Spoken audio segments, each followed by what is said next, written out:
C sharp இன்டர்வியூல அசெம்பிளினா என்ன? Name ஸ்பேஸ்னா என்ன?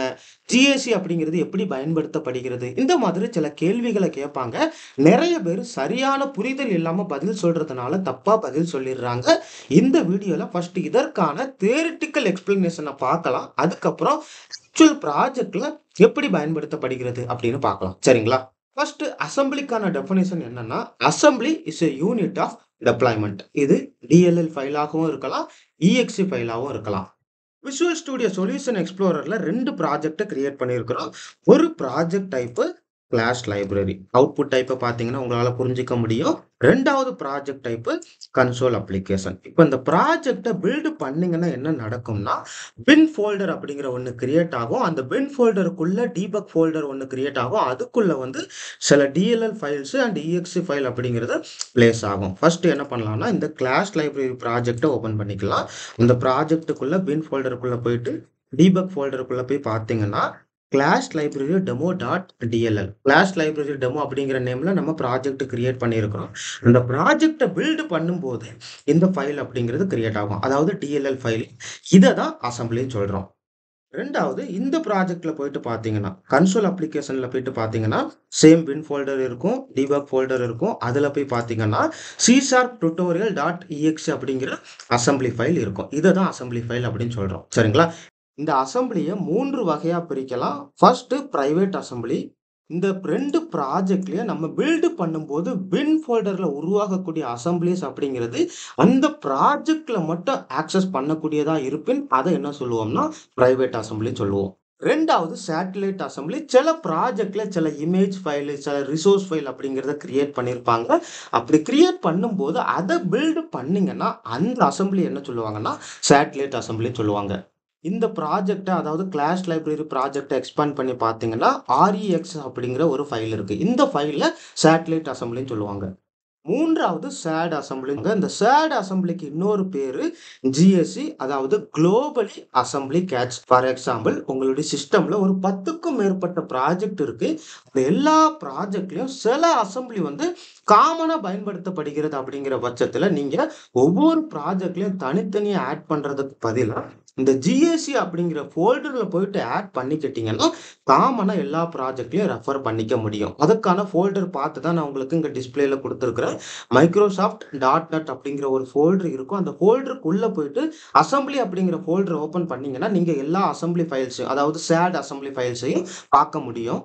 இப்ப நான் அந்த பாத்த ஓபன் பண்ணி காட்டுறேன். இந்த பாத்துக்குள்ள போயிட்டு பார்த்தீங்கன்னா, GAC 32, GAC 64, GAC MSIL அப்படிங்கிறது எல்லாமே சேட் அசெம்பிளி. இந்த சேட் அசெம்பிளி எல்லாமே ஒரு சிஸ்டம்ல இன்ஸ்டால் பண்ணிட்டீங்கன்னா, அதாவது நீங்க .NET இன்ஸ்டால் பண்ணியிருந்தீங்கன்னா, பை டிஃபால்ட்டா தேவையான அசெம்பிளி வந்து அது இன்ஸ்டால் பண்ணிக்கும். நீங்களுமே மேனுவலா சில அசெம்பிளிஸை இன்ஸ்டால் பண்ணிக்கலாம். இது வந்து காமனா எல்லா அப்ளிகேஷன்லயும் ஆக்சஸ் பண்ணிக்க முடியும். சரிங்களா? இந்த விஷுவல் ஸ்டுடியோ ப்ராஜெக்ட்ல போயிட்டு ரெஃபரன்ஸ் எக்ஸ்பாண்ட் பண்ணி பார்த்தீங்கன்னா, system dot core, system dot data, அதே மாதிரி சி ஷார்ப் டியூட்டோரியல் அப்படிங்கிற கன்சோல் அப்ளிகேஷன்ல ரெஃபரன்ஸ் எக்ஸ்பாண்ட் பண்ணி பார்த்தீங்கன்னா, system dot core, system dot data இது எல்லாமே ஜிஎஸ்சி ஃபோல்டர்ல இருந்து தான் வருது. இப்போ உங்களுக்கு ஜிஎஸ்சினா என்னன்னு சொல்லி புரிஞ்சிருக்கும்னு நினைக்கிறேன். கடைசியா நேம் ஸ்பேஸ். நேம் ஸ்பேஸ் உடைய definition it helps to organise code by grouping related classes, interfaces, enums and other types to avoid naming conflict. உங்க டீம்ல 2 ப்ராஜெக்ட்ட கிரியேட் பண்ணியிருக்கிறீங்க. ஒரு ப்ராஜெக்ட்ல நீங்க ஒர்க் பண்றீங்க. இன்னொரு ப்ராஜெக்ட்ல உங்க ஃப்ரெண்ட் ஒர்க் பண்றாரு. உங்க ஃப்ரெண்ட் கிரியேட் பண்ண சேம் கிளாஸ் நேம்லயே நீங்களும் ஒரு கிளாஸ் நேம் கிரியேட் பண்ண அதிக வாய்ப்பு இருக்கு. இப்போ நீங்க உங்களுடைய ப்ராஜெக்ட்ட பில்ட் பண்ணி அந்த அசெம்பிளியை உங்க ஃப்ரெண்ட் ப்ராஜெக்ட்ல இம்போர்ட் பண்ண ட்ரை பண்ணும்போது நேமிங் கான்ஃபிளிக்ட் அப்படிங்கிறது அதிகமா வர வாய்ப்பு இருக்கு. அந்த டைம்ல இந்த நேம் ஸ்பேஸ் அப்படிங்கிறத பயன்படுத்திக்கிட்டீங்கன்னா அந்த நேமிங் கான்ஃபிளிக்ட அவாய்ட் பண்ண முடியும். இப்போ விஷுவல் ஸ்டுடியோ ப்ராஜெக்ட்ல பார்த்தீங்கன்னா, ஃபர்ஸ்ட் இந்த கிளாஸ் லைப்ரரி ப்ராஜெக்ட்ல ஃப்ரூட் அப்படிங்கிற ஒரு கிளாஸை கிரியேட் பண்ணியிருக்கிறோம். ப்ரோக்ராம் அப்படிங்கிற ஒரு கிளாஸை கிரியேட் பண்ணியிருக்கிறோம். அதே மாதிரி இன்னொரு ப்ராஜெக்ட்ல சி ஷார்ப் டியூட்டோரியல் அப்படிங்கிற கன்சோல் அப்ளிகேஷன் ப்ராஜெக்ட்ல ஃப்ரூட் அப்படிங்கிற கிளாஸ் இருக்கு, ப்ரோக்ராம் அப்படிங்கிற கிளாஸ் இருக்கு. இப்போ என்ன பண்ணணும்னு ட்ரை பண்றோம்னா, ரெஃபரன்ஸ்ல போயிட்டு அந்த கிளாஸ் லைப்ரரி ப்ராஜெக்டை ஆட் பண்ணணும்னு நினைக்கிறேன். சரிங்களா? ஆட் பண்ணணும்னு நினைக்கும் போது இப்போ ஆட் பண்ணியாச்சு. ரெஃபரன்ஸ்ல என்ன பண்றோம்னா, இந்த ப்ராஜெக்ட்ல இருக்கக்கூடிய அனைத்து கிளாஸையுமே இந்த ப்ராஜெக்ட்ல நம்மளால யூஸ் பண்ணிக்க முடியும். அப்போ என்ன பண்ணலாம்னா, இந்த ஃப்ரூட்ஸ்ல போயிட்டு யூசிங் அப்படின்னு சொல்லி கொடுக்குறேன். சரிங்களா? யூசிங் அப்படின்னு கொடுத்து அந்த ப்ராஜெக்ட் நேம் கொடுத்துக்கிறேன். சரிங்களா? கிளாஸ் லைப்ரரி டெமோ அப்படின்னு சொல்லி கொடுத்துக்கிறேன். கொடுத்த பிறகு ஃப்ரூட்ஸ் அப்படிங்கிற கிளாஸுக்கு ஒரு ஆப்ஜெக்ட் கிரியேட் பண்ணணும்னா என்ன பண்ணலாம்னா, கிளாஸ் லைப்ரரி டெமோன்னு சொல்லி கொடுத்து டாட் ஃப்ரூட்ஸ் அப்படின்னு சொல்லி கொடுக்குறேன். ஆப்ஜெக்ட் நேம் ஆப்ஜெக்ட் ஒன்று கிரியேட் பண்ணிக்கிறேன். சரிங்களா? இப்ப என்ன பண்றோம்னா, இந்த ஃப்ரூட்ஸ் அப்படிங்கிற கிளாஸ் எங்கருந்து ரெஃபர் பண்ணப்படுதுன்னா, கிளாஸ் லைப்ரரி ப்ராஜெக்ட்ல இருந்து ரெஃபர் பண்ணப்படுது. அந்த நேம எப்படி நம்ம டிஃபரன்ஷியேட் பண்ணிக்கிறோம்னா, இந்த நேம் ஸ்பேஸ் அப்படிங்கிறத பயன்படுத்தி தான்.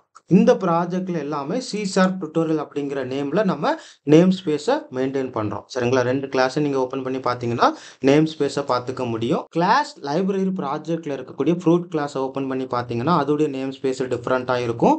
ப்ரோகிராம் கிளாஸ ஓப்பன் பண்ணி பார்த்தீங்கன்னாலும் நேம் ஸ்பேஸ் அப்படிங்கிறது டிஃபரெண்ட்டா இருக்கும். இப்போ உங்களுக்கு நேம் ஸ்பேஸு, அசெம்பிளி, ஜிஎஸ்சி இது எல்லாத்தையும் பத்தி ஒரு ஓவரால் ஐடியா கிடைச்சிருக்கும்னு நெனைக்கிறேன். ஏதாவது டவுட் இருந்துச்சுன்னா கேளுங்க. நன்றி.